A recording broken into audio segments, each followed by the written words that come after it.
గంజాయికి అలవాటు పడిపోతే అది ఒక వ్యసనంగా మారితే వాళ్ళని మార్చడం చాలా కష్టం అని చెప్పాను, మీకు జ్ఞాపకం ఉంటుంది. అదే జరిగింది. మొన్న మదనపల్లిలో చూశారు, మళ్ళీ గంజాయి తాగి మృగంగా ప్రవర్తించే పరిస్థితికి వచ్చాడు. నేను ఒకే మాట చెప్పాను, ఎవడైనా సరే ఈ రాష్ట్రంలో మత్తు సేవించి తద్వారా మానవత్వాన్ని పోగొట్టుకుంటే ఆడబిడ్డల జోలుకొస్తే అదే మీకు చివరి రోజు అవుతుందని ఎన్నోసార్లు చెప్పాను. ఇప్పుడు కూడా ఆ మాట కట్టుబడి ఉన్నా.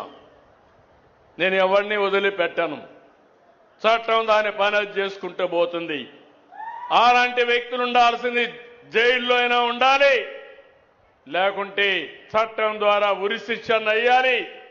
ఆ భయంతో ఎవరైతే ఈ తప్పులు చేశారో వాళ్లే అఘాయిత్యం చేసుకునే పరిస్థితి వస్తారు తప్ప ఎవరిని వదిలిపెట్టే పరిస్థితి ఉండదని మరొకసారి మీకు హామీ ఇస్తున్నా.